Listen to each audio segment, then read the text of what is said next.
오늘 주시는 하나님의 말씀을 경청하도록 하겠습니다. 느헤미야 1장 1절로 5절입니다.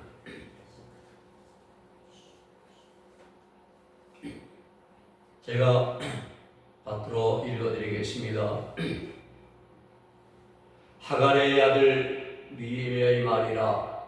아닥사스다 왕 제20년 기슬월에 내가 수산궁에 있더니 나의 한 형제 중 하나니가 두어 사람과 함께 유다에서 이르렀기로 내가 그 사자핌을 면하고 남아있는 유다 사람과 이르스라엘 형편을 물은즉 저희가 내게 이르되 사자핌을 면하고 남은 자가 그 도에서 큰 환난을 만나고 능욕을 받으며 예루살렘 성은 회파되고 성문들은 소화되었다 하는지라. 내가 이 말을 듣고 앉아서 울고 수일 동안 슬퍼하며 하늘의 하나님 앞에 금식하며 기도하여 가로되 하늘의 하나님 여호와 크고 두려우신 하나님이여 주를 사랑하고 주의 계명을 지키는 자에게 언약을 지키시며 긍휼을 베푸시는 주여 간구하나이다. 아멘. 오늘 말씀의 제목은 지도자 느헤미야입니다. 오늘 본문은 약속된 메시아가 탄생하기 전 약 400년 전에 기록된 민족을 사랑하는 느헤미야에 대한 말씀입니다. 느헤미야는 네헤무야, 히브리어로요. 네헤무야 뜻은 여호와가 이루하신다는 의미입니다. 느헤미야의 그 뜻은 여호와가 이루하신다. 오늘 본문 1절에 보면 느헤미야의 말이라 했죠. 말은 히브리어로 따바르 이렇게 따바르. 흔히 말로 번역이 되지만은 단순한 말뿐이 아니라 그 사람의 행적을 모두 담고 있는 것으로 이해를 해야 됩니다. 느헤미야는 유다 지파 하갈의 아들로 바사왕 아닥사스다 1세 때에 1세에게 힘을 받아서 페르시아의 수산궁에서 술 맡은 관원장으로 있었습니다. 이게 느헤미야의 배경 시작입니다. 먼저 우리는 이스라엘 역사를 알아야 됩니다. 북이스라엘이 BC 721년 야수르의 산일대 왕에게 멸망을 당합니다. 10나라가 끌려갔습니다. 르벤, 갓, 이사갈, 스불론, 납달리, 에브라임, 므낫세, 이제 이 아셀 지파 10지파가 끌려가서 다 흔적 없이 사라졌습니다. 그 후에 135년 후에 BC 586년에 남유다가 바벨론의 느부갓네살 왕에게 멸망을 당하고 포로로 끌려갔습니다.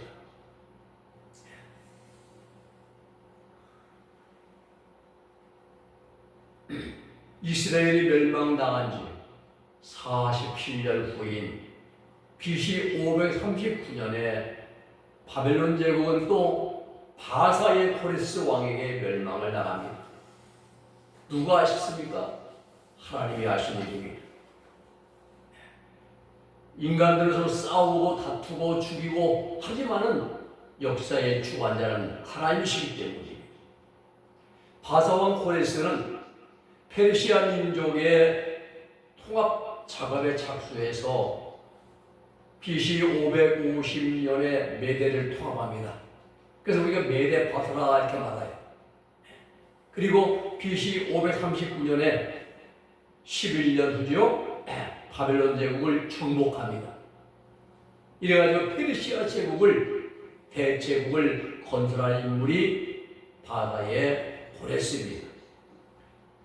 오늘날 이란입니다. 이란이 엄청 큰 제국이 있어요. 이란 나라가. 고레스는 대왕이라는 칭호를 받게 되었고 정복한 나라마다 그들의 환심을 사기 위해서 아수르나 바벨론과는 달리 관대한 종교 유화 정책을 펼칩니다. 그 나라의 종교를 인정해 줍니다. 이방민족, 정복한 나라의 종교를 인정해 주고 이제 부드럽게 해주는 거지. 누가 하신 일입니까? 하나님께서 이 모든 일을 미리 계획하신 일입니다. 하나님은 이스라엘이 멸망당하기 200년 전에 이사야 선지자를 통해서 이스라엘의 멸망과 포로 생활 그리고 귀환에 대해서 예언했습니다. 이사야 44장 28절에 보면은 고레스에 대하여 이르기를 내 목자라 그가 나의 모든 기쁨을 성취하리라 이렇게 말씀했어요. 하나님께서 이사야를 통해서 고레스는 나의 목자라 그가 나의 모든 기쁨을 성취할 것이다 라고 말씀했습니다. 고레스 왕이 하나님의 도구로 쓰임받게 될 것임을 말씀한 겁니다. 이처럼 하나님은 바하사의 고레스 왕의 마음을 움직여서 5만 명 정도의 이스라엘 백성들이 고국에 돌아갈 수 있도록 귀환 명령을 내리게 하셨습니다. 1차 귀환은 스룹바벨에 의해서 돌아오고 2차 귀환은 에스라에 의해서 이루어졌습니다. 그리고 그들이 고국으로 돌아온 지 100년의 세월이 흘렀습니다. 이 오늘 배경이에요. 역사적인 배경. 이때 아닥사스다 왕이 사사를 통치하고 있을 때에 느헤미야가 등장을 합니다. 느헤미야는 민족을 살아가는 그러한 초자였습니다. 1절과 2절 말씀입니다. 하갈의 아들 느헤미야의 말이라 아닥사스다 왕 제20년 기슬루월에 내가 수렁에 있더니 느헤미야가 아닥사스다 왕 20년의 수상홍에 이제 관원으로 있었습니다. 그가 궁궐에 있었던 이유는 왕의 술 맡은 관원장이었기 때문입니다. 당시 술 맡은 관원장은 왕이 가장 신이 많은, 가장 믿을 만한 사람을 임명했습니다. 왜 그런가 하면 왕이 마시는 포도주에 독이 들어가면은 그 왕은 즉사합니다. 그러기에 술 맡은 관원장이 먼저 시음하는 거예요. 이 포도주에 독이 들어있나 안 들어있나 먼저 시음하는 것입니다. 그래서 먼저 독이 들어가지 않았음을 확인한 다음 왕에게 술을 바치는 것입니다. 만일 술 맡은 관원장에게 독이 든 술을 그냥 포도주를 갖다 준다면은 왕은 그걸 마신 즉시 죽습니다. 그러기에 왕은 가장 믿을 만하고 가장 신뢰할 만한 사람을 골라서 술을 책임지는 관원장에 임명하는 것입니다. 그 일을 느헤미야가 했던 것입니다. 느헤미야가 그런 사람이었습니다. 느헤미야는 유다 예루살렘에서 온 하나님에게 고향 사람들의 안부를 물었습니다. 그는 바벨론 땅에서 높은 지위에 있으면서 풍족한 삶을 누리고 있었어요. 그러나 그는 자기 고향에 남아있는 동포들과 예루살렘에 대한 사랑과 관심을 갖고 있었습니다. 2절의 말씀이죠. 그렇습니다. 나라와 민족을 사랑하는 마음은 첫 번째 출발은 관심입니다. 반대로 그런 마음이 없는 마음은 무관심입니다. 무관심이죠. 미움과 원망은 존재 자체를 인정합니다. 존재가 상대방이 존재이기 때문에 그 사람을 미워하고 그리고 원망하는 거예요. 그러나 무관심은 존재 자체를 인정하지 않습니다. 아예 그런 사람이 없어요. 마음에도 없고 생각도 없습니다. 그 무관심이 더 무서운 것이죠. 그렇습니다. 우리 기독인들은 나라와 민족에 대한 그러한 사랑하는 마음을 가져야죠. 무관심에 관심을 가져야 됩니다. 관심을 갖게 되면은 무릎 꿇어 기도하는 것입니다. 그렇습니다. 우리가 삶을 살아가는 사회가 어수선하고 혼란스럽고 어려울 때일수록 우리는 내가 몸담고 있는 이 땅의 나라에도 관심을 가져야 됩니다. 특히 우리 그리스도인들은 앞으로 다가올 나라, 즉 우리가 들어갈 영원한 삶을 살아갈 그러한 천국, 하늘나라의 또 천국 관심을 가져야지. 성경에 보면 믿음의 선진들은 모두가 다 자기 민족과 나라에 대해 관심을 했습니다. 이사야도, 예레미야도, 에스겔도, 다니엘도, 호세아도 모든 것들이 모세의 민족에 대한 관심은 출애굽기에 32장 31절과 2절에 잘 기록되어 있습니다. 모세가 여호와께로 다시 나아가 여짜오 내 슬프도소이다. 이 백성이 자기들을 위하여 금신을 만들어 싸우니 큰 죄를 범하였나이다. 이제 그들의 죄를 사하시옵소서. 그렇지 아니하시오면 원하건대 주께서 기록하신 책에서 생명책에서 제 이름을 지워달라고 기도하지 않습니까? 시내산 밑에서 금송아지 만들었던 그들을 위해서 모세가 간절히 기도하지. 예수님도 마태복음 23장 31절에서 소국 유다인들에 대한 깊은 애정을 나타냈습니다. 예루살렘아 예루살렘아 선제들을 죽이고 내게 파송된 자들을 돌로 치는 자여. 이스라엘도 돌로 쳤지요. 스데반도 돌로 쳐 죽였지요. 바울도 돌로 쳤지요. 치는 자여 암탉이 그 새끼를 날개 아래에 모음같이 내가 내 자녀를 모리한 일이 몇 번이더냐. 그러나 너희가 원하지 아니하였도다. 보라 너희 집이 황폐하여 버려진 바 되리라 말씀합니다. 탄식하는 것이죠. 사도 바울도 자기 민족에 대한 깊은 사랑을 고백했습니다. 로마서 10장 1절 말씀 보면은 형제들아 내 마음에 원하는 바와 하나님께 구하는 바는 이스라엘을 위함이니 곧 그들로 구원을 받게 하려 함이라 말씀하고 있습니다. 로마서 11장 13절 14절에는 내가 이방인인 너희에게 말하오라. 내가 이방인인 사도인 만큼 내 직분을 영광스럽게 여기노니 이는 혹 내 권력을 아무쪼록 시기하게 하여 그들 중에서 얼마를 구원하려 함이라.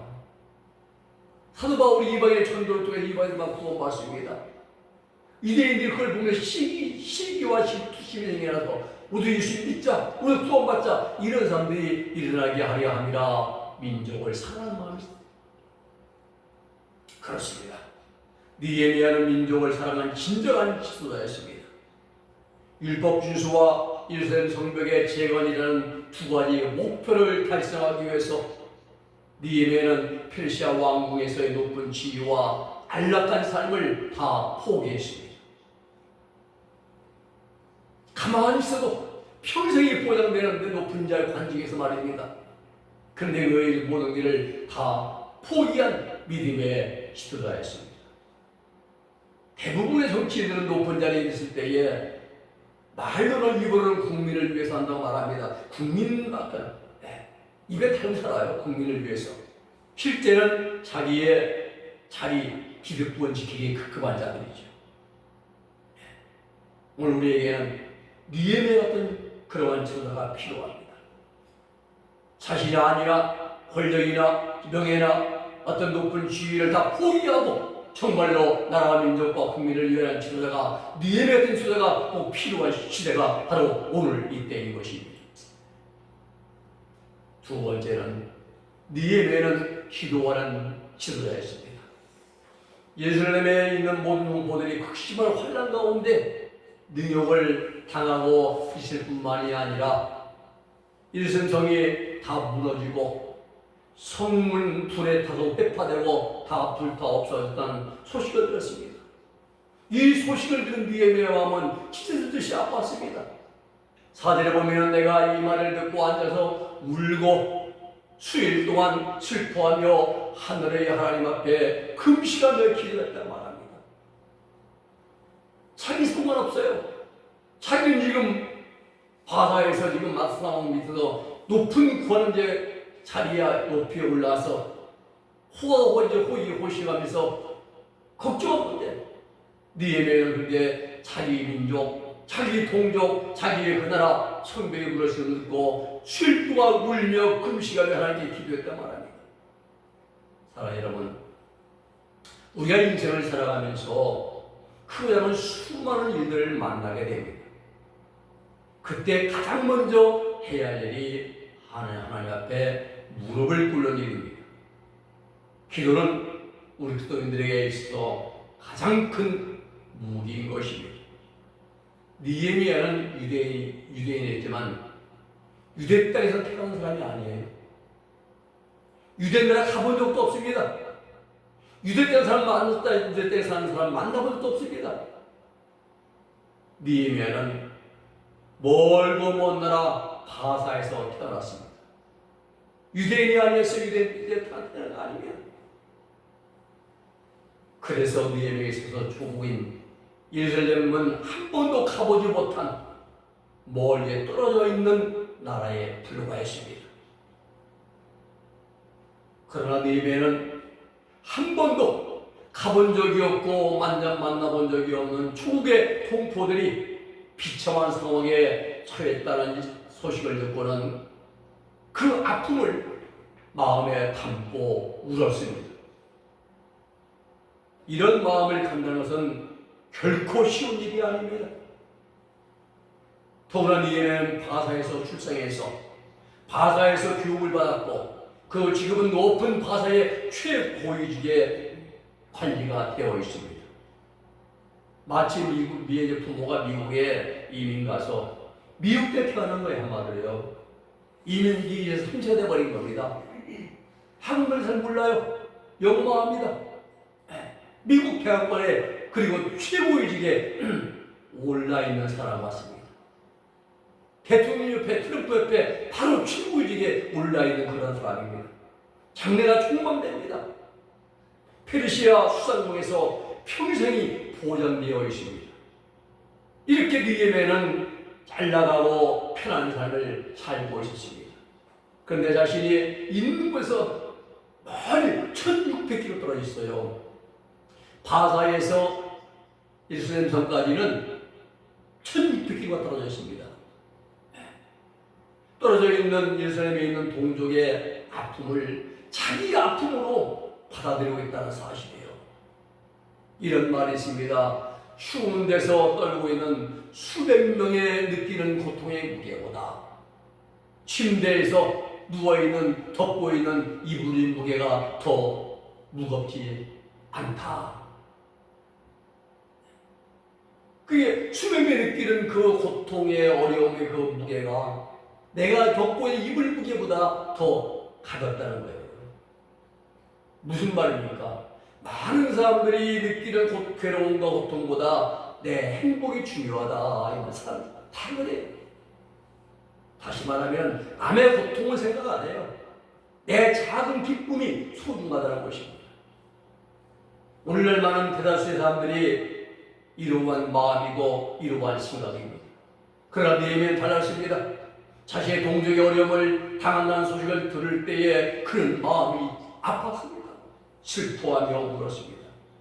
이것이 나라를 진정으로 살아가는 그러한 진정한 지도자의 자세인 것입니다.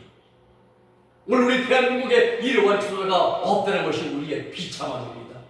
비극인 것입니다. 당리단대 자신의 입지와 출세를 위했습니다. 부관보다 간에 붙었다 쓸개에 붙었다 하는 자들이 오늘날 우리 대한민국의 지도자라는 그런 자들입니다. 오늘 여러분, 우리 대한민국에는 지금 느헤미야 같은 그러한 참된 지도자가 필요한 때입니다. 자신의 이익이나 권력이 아니라 진정으로 국민들을 사랑하고 국민들의 겪는 고통을 함께 나누고 함께 울어주고 함께 기도할 수 있는 그런 지도자가 필요합니다. 그런데 문제는 그런 사람이 단 한 사람도 보이지 않는다는 것입니다. 그저 무소불위의 싼 권력만 잡으려고 아침 저녁까지 지금 막 뛰고 있습니다. 여러분, 이 예배는 자기 민족을 위해서 눈물 막는 것이 아닙니다.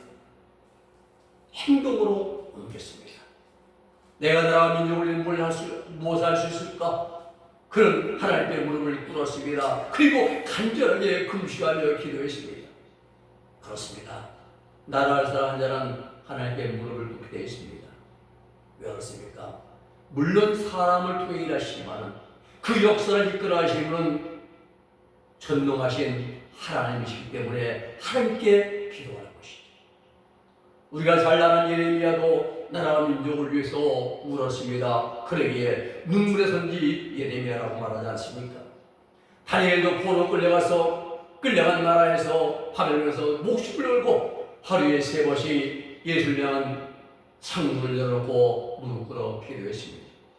사무엘도 자기 민족을 위해 기도하지 않는 것을 큰 죄로 여겼습니다. 사무엘상 12장 23절 말씀 보면은 난 너희를 위해 기도하기를 싫은 죄를 여호와 앞에 결단코 범하지 않겠노라. 선하고 의로운 길로 너희에게 가르칠 것이라고 말씀했습니다. 오늘 사랑 여러분, 나라와 민족을 사랑하는 느헤미야는 이렇게 기도했습니다. 느헤미야 1장 5절로 7절 말씀입니다. 이르되 하늘의 하나님 여호와 크고 두려우신 하나님이여, 주를 사랑하고 주의 계명을 지키고 언약을 지키시며 긍휼을 베푸시는 자여, 주여 간구하나이다. 이제 주의 종들이 이스라엘 자손을 위하여 종이 주의 종들인 이스라엘 자손을 위하여 주여 기도하며 우리 이스라엘이 주께 범죄한 죄들을 잡아가오니 주는 귀를 기울이시고 그리고 눈을 여시사 주의 종의 기도를 들으시옵소서. 나와 내 아버지 집이 범죄하여 주를 향하여 크게 악을 향하여 싸우니 주의 종 모세에게 명령하신 계명과 율례와 규례를 지키지 아니하였나이다 하면서 회개하며 자복하며 기도했습니다. 그렇습니다. 기도자 느헤미야는 하나님 앞에 늘 기도하는 기도의 사람이었습니다. 세 번째는 느헤미야는 사명 감당하는 지도자였습니다.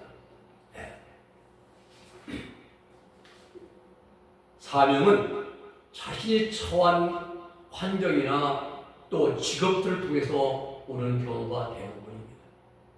느헤미야는 자신의 직업을 통해서 조국인 이스라엘을 섬기는 사명을 다했습니다. 하나님께로부터 받은 사명은 직업이나 환경이나 또 어떤 배움이나 나이나 소유한 것이나 그 어떤 것으로부터도 방해를 받지 않습니다. 문제는 마음입니다. 문제는 결단입니다. 그리고 행동으로 옮기는 것입니다. 실천이 중요합니다. 우리가 잘 아는 요셉은 애굽의 국무총리가 되어서 바로왕과 애굽 나라를 위해서 최선을 다했습니다. 그 결과 히브리 민족이 애굽 땅에서 400년 동안 평안하게 잘 살았고 번성하게 되고 400년 후에 큰 민족이 되어서 출애굽을 하게 되었던 것입니다. 느헤미야는 바사나라에서 출생했듯이 모세는 애굽 나라에서 출생했습니다.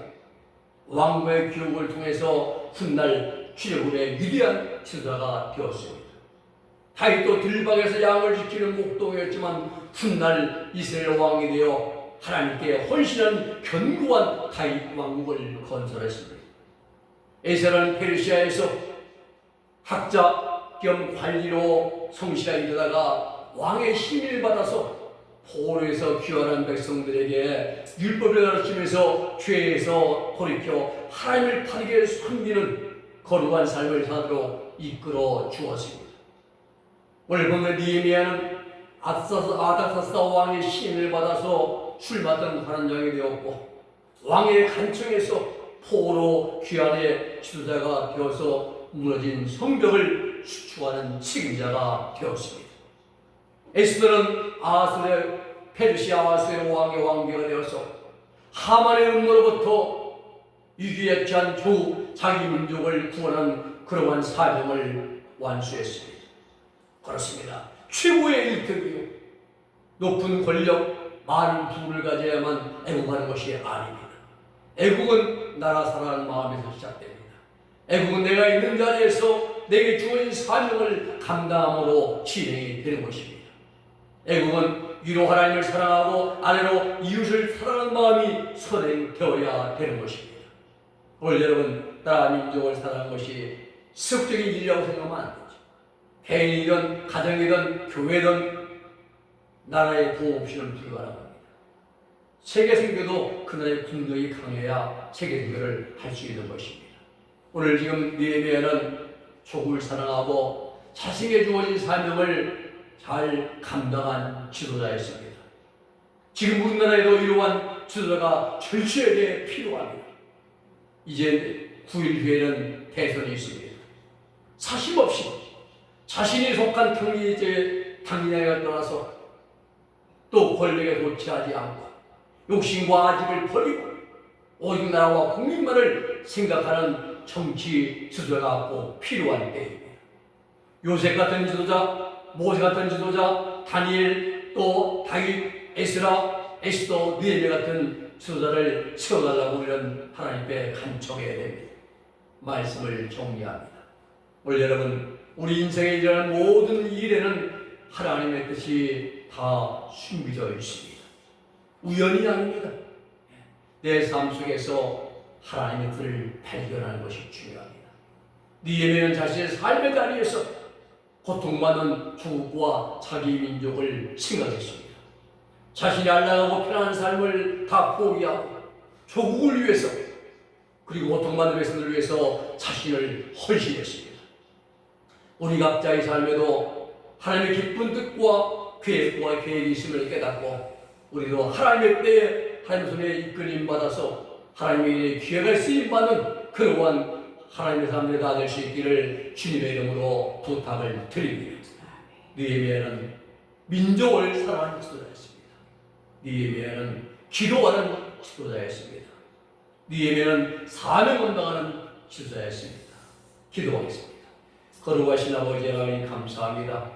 오늘도 느헤미야 같이 하나님의 때에 하나님 아버지 하나님의 붙들림하고 부름받아 하나님 아버지 기도하는 지도자 사람들 되어지고 사명을 감당한 자가 되어지고 민족을 사랑하는 지도자 사람들이 될 수 있도록 우리 교회의 모든 성도들에게 크신 복과 은총을 내리워 주시옵소서. 예수님의 이름으로 기도 올리옵나이다. 아멘.